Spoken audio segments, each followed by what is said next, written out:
Show.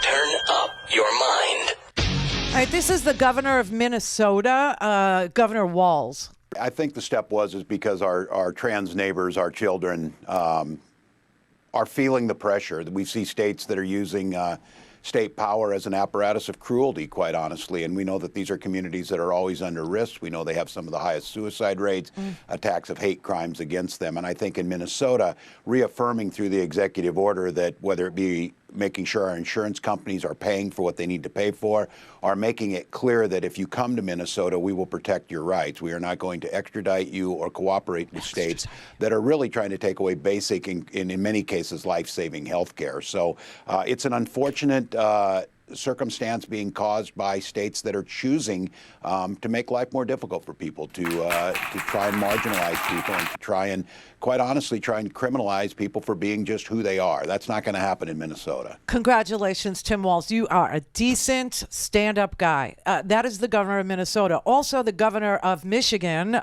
Gretchen Whitmer, has done an amazing amount of work trying to level the playing field in this here arena that we call life in the United States by saying, hey, that 1931 abortion ban, repealed. Being able to, attack gay kids. No, we're not doing that either here. We're not doing that either. Meanwhile, Ron DeSantis and Kentucky and states like-minded, they are literally threatening the lives of children over and over again. Don't forget, this is another little detail of DeSantis's death march to autocracy.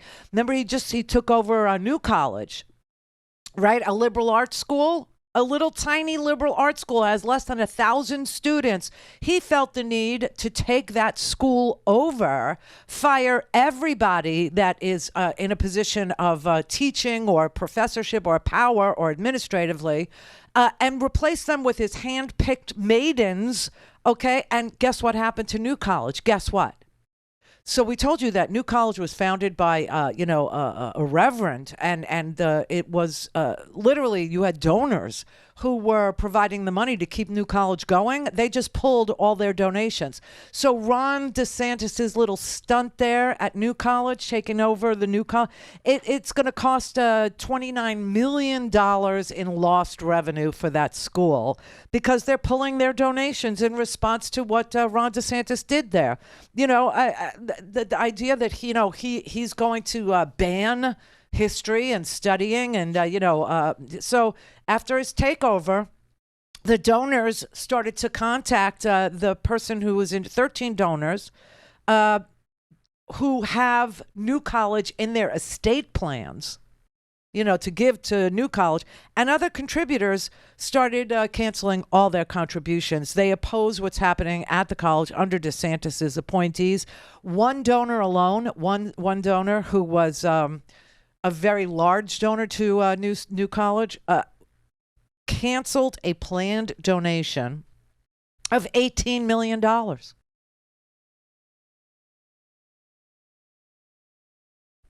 Somebody at the school said, I can't begin to know all the donors, but 11 donors have told me that they either have or quickly will change their estate plans. They say that DeSantis is going to steer state money into the school. State money. So we're actually going to get stuck paying for his right-wing march to Gomorrah at a college that was supported by donors.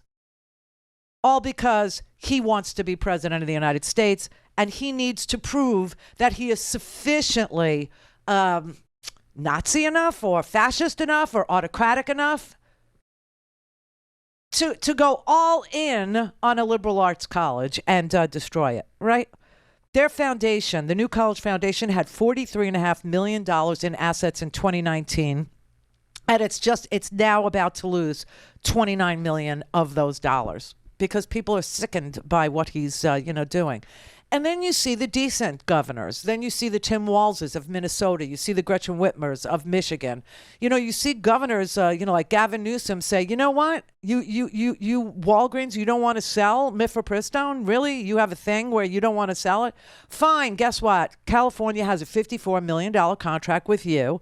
You know what that Walgreens contract was for California? It was to supply the prisons with drugs from Walgreens. It was a prison contract. And he was in a position to cancel it and replace it with some other, distribution for medications needed in California prisons.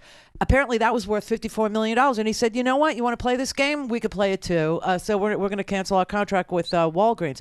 Now, Gretchen Whitmer was asked the same thing, like whether or not Michigan would cancel their contract with Walgreens. And she said they don't have a contract with Walgreens that is similar to the one that California had.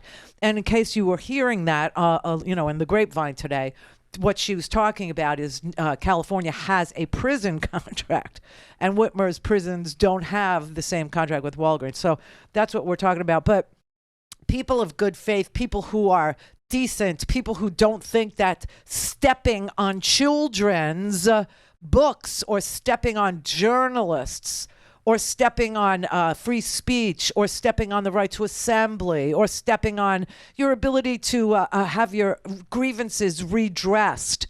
If negligence was the cause of your senior mom's death or your senior dad's death, having all these rights taken away, just for the sake of looking, like a badass to the liberals, you've one up them. Just in order to elevate yourself in a primary situation, that's not what, governing is. And some governors actually believe that they were elected to produce results for the people.